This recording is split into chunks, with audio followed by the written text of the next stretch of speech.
Retired RIO, తర్వాత lecturers colony association ప్రెసిడెంట్ని. మా lecturers colony, Rajiv colony, చుట్టుపక్కల ఉండే దాదాపు 10-12 కాలనీలంతా కూడా ఈ డంపింగ్ యార్డ్ వల్ల ఇబ్బంది పడుతున్నాము. గత 10-15 సంవత్సరాల నుంచి మేము అన్ని ఎమ్మెల్యే గారులకి, ఎంపీఎల్ గారులకి, తర్వాత చైర్మన్లకి, కమిషనర్లకి అందరికీ కూడా ఎన్నోసార్లు విన్నవించినాం. ఒకసారి మన మున్సిపల్ ఆఫీస్ దగ్గర ధర్నా కూడా చేసినాం. ప్రతి ఒక్కరు కూడా తొలగిస్తామని చెప్పిన వాళ్ళే కానీ ఇంతవరకు తొలగించలేదు. మాకు ఉదయము మంచు కప్పినట్లు ఉంటుంది, ఆ ఏరియా అంతా కూడా పొగతో నిండిపోయి ఉంటుంది. ఆ శ్వాసకోశ సంబంధ వ్యాధులు ముసలి వాళ్లకు ఎక్కువగా ఉంటాయి. మరి అటువంటి వాళ్ళు విపరీతంగా ఇబ్బంది పడుతున్నారు.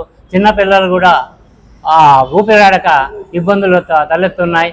మరి ఈ విషయాన్ని మన ఎమ్మెల్యే గారి దృష్టికి, ఆయన ఎన్నికల మేనిఫెస్టోలోనే ఆయన చెప్పింది ఏమి, డంపింగ్ యార్డ్ షిఫ్ట్ చేస్తామని మొట్టమొదట ఆయన ఇచ్చిన వాగ్దానం. కానీ ఇంతవరకు అది పూర్తి కాలేదు. ఉదయం ఇంతవరకు చెప్పినట్ల దాదాపు 40-50 ట్రాక్టర్లు అక్కడికి వస్తే అది బయోడైవర్సిటీ ద్వారా వెళ్ళేది 2-3 ట్రాక్టర్లు మాత్రమే అనేటట్లు అయిపోయింది. రోజు రోజుకు అది ప్రవర్ధమానమై పెరిగిపోతానే ఉంది, కానీ కొండ మాదిరి దాని నుంచి తొలగించడం లేదు. మరి ఈ విషయము ఎన్నిసార్లు విన్నవించినా మరి మార్చి లోపలనే కంప్లీట్ చేస్తామని చెప్పని ఎమ్మెల్యే గారు చెప్పినారు, కానీ ఇంతవరకు చేయలేదు. కాబట్టి అందరికీ, మా ప్రభుత్వ అధికారులందరికీ, తర్వాత ప్రజాప్రతినిధులందరికీ తెలియజేసేది ఏమంటే, అనంతపురంలో విస్తరించి ఉన్న ఈ పొగను, డంపింగ్ యార్డ్ వల్ల విస్తరించి ఉన్న ఆ పొగను రానికుండా మాకు వెంటనే విముక్తులను చేయాలని చెప్పని కోరుతున్నాం.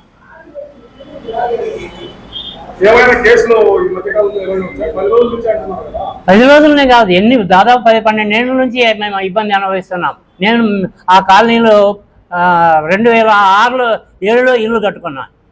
మరి 2007 నుంచి ఇదే, అంటే 20 ఏళ్ళ నుంచి మేము అనుభవిస్తున్నాం.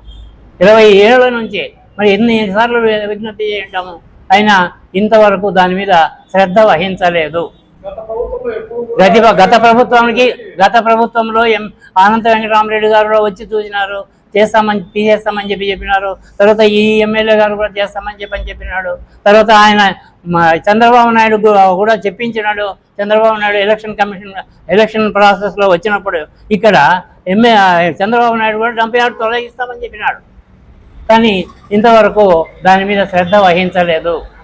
అది పూర్తిగా ఇమ్మీడియట్గా తొలగిస్తే ఆ ఏరియాలో ఉండే దాదాపు 2-3 లక్షల మంది కాలనీ వాసులకు ఇబ్బంది తొలగించినట్లు అవుతుంది.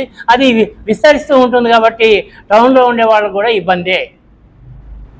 మరి ఉత్తర భాగంలో ఉండే కాలనీ వాసులను ఆరోగ్యంగా ఉండేటట్లు చేయాలని చెప్పని కోరుకుంటున్నాను.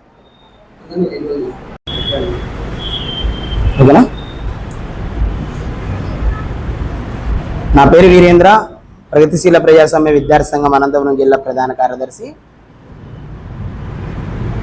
డంపింగ్ యార్డు గత 10 సంవత్సరాలుగా దాన్ని తీసివేస్తాము అని చెప్పి గతంలో వైసీపీ ప్రభుత్వం కూడా రాజు కాలనీ ప్రాంతంలోకి వచ్చినప్పుడు, అప్పుడు ప్రచారంలోకి వచ్చినటువంటి అనంత వెంకటరామరెడ్డి గారు కూడా మేము అధికారంలోకి వస్తే ఖచ్చితంగా అంటే దాన్ని తరలిస్తాము అని చెప్పడం జరిగింది.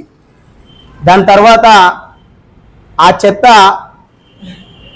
చాలా పేరుకుపోతే దరిదాపుగా 10 ఎకరాల్లో ఆ చెత్త ఉంది.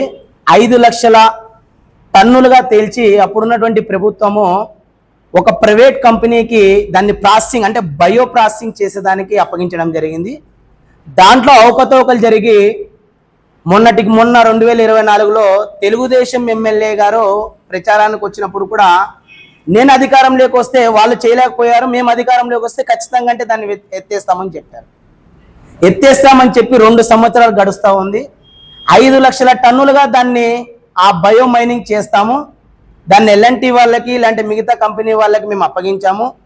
దాని ద్వారా ప్రాసెసింగ్ ద్వారా వచ్చేటువంటి ప్లాస్టిక్ వ్యర్థాలని సిమెంట్ కంపెనీలకి, మట్టిని రైతులకు అప్పగించి ఆదాయ వనరుగా దాన్ని తీర్చిదిద్ది 2 సంవత్సరాలలో ఆ 10 ఎకరాలని ఒక పార్కును తలపించే విధంగా, అంటే 2026 జనవరి కల్లా ఒక పార్కును తలపించే విధంగా మేము చేస్తాము అని చెప్పినటువంటి పెద్దలు ఈరోజు విపరీతంగా వారం రోజులు అవుతా ఉంది.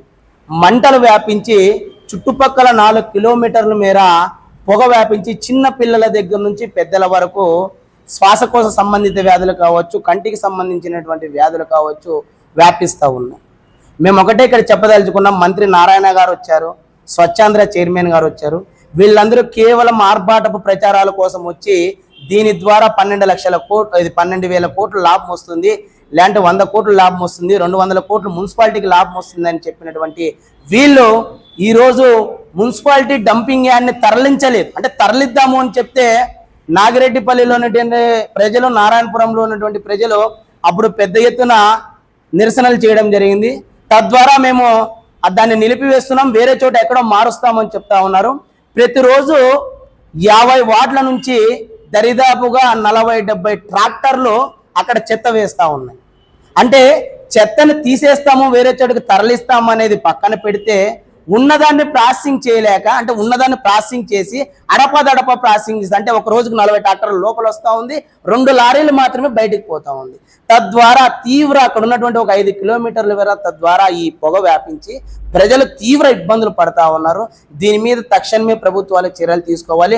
లేకపోతే ఖచ్చితంగా అంటే రాబోయే రోజుల్లో మేము పెద్ద ఎత్తున రాజు కాలనీ పంచాయతీ ప్రజల దగ్గర నుంచి చుట్టుపక్కల 5 కిలోమీటర్ల మేర ప్రజల్ని కలుపుకొని మేము ఖచ్చితంగా అంటే రాబోయే రోజుల్లో పెద్ద ఎత్తున ఉద్యమాలకు శ్రీకారం చుడతామని హెచ్చరిస్తా ఉన్నాం, డిమాండ్ చేస్తా ఉన్నాం.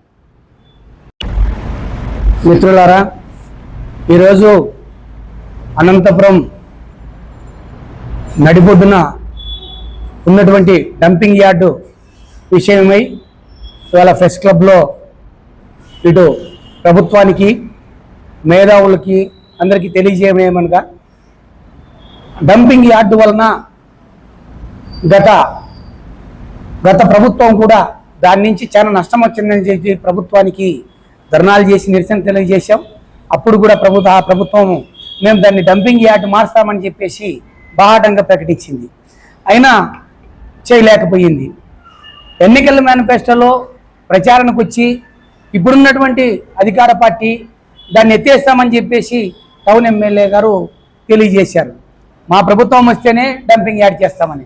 ఇప్పుడు మొన్న ప్రభుత్వం కూడా ప్రకటించింది, రాష్ట్ర వ్యాప్తంగా మొత్తము ఎక్కడైతే చెత్తా చెదారం అయితే ఉన్నదో దాన్ని అందరికీ కూడా సేకరించండి, కొత్త వాహనాలు కూడా రిలీజ్ కూడా చేసింది. దానికి సంతోషించినటువంటి విషయమే ఒక విషయం.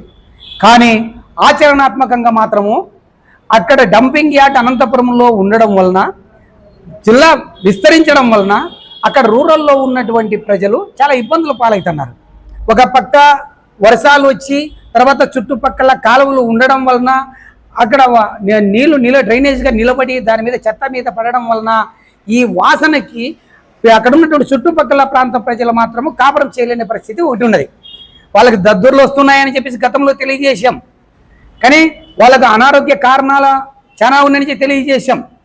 కానీ ప్రభుత్వాలకు ప్రకటిస్తున్నారు, కానీ ఆచరణాత్మకంగా వచ్చే పరిస్థితికి వచ్చినప్పుడు దాన్ని తీసేస్తున్నారు, పక్కన విస్మరిస్తున్నారు. మరి దాన్ని ఎవరు చేయాలి?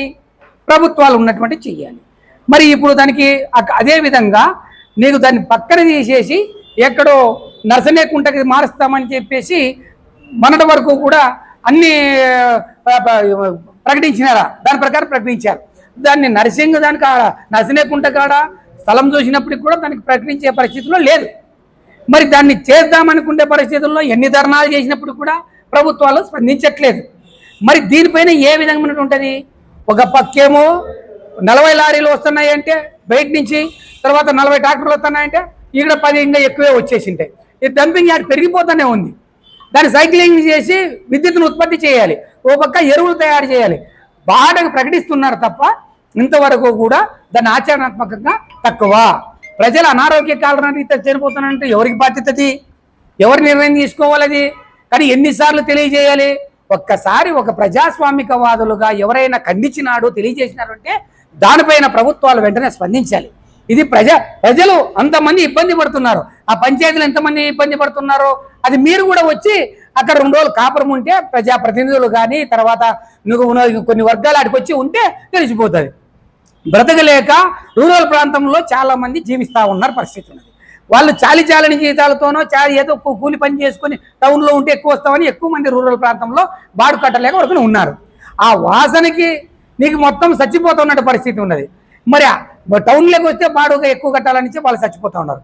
మరి దీనిపైన ఏంటి పరిస్థితి?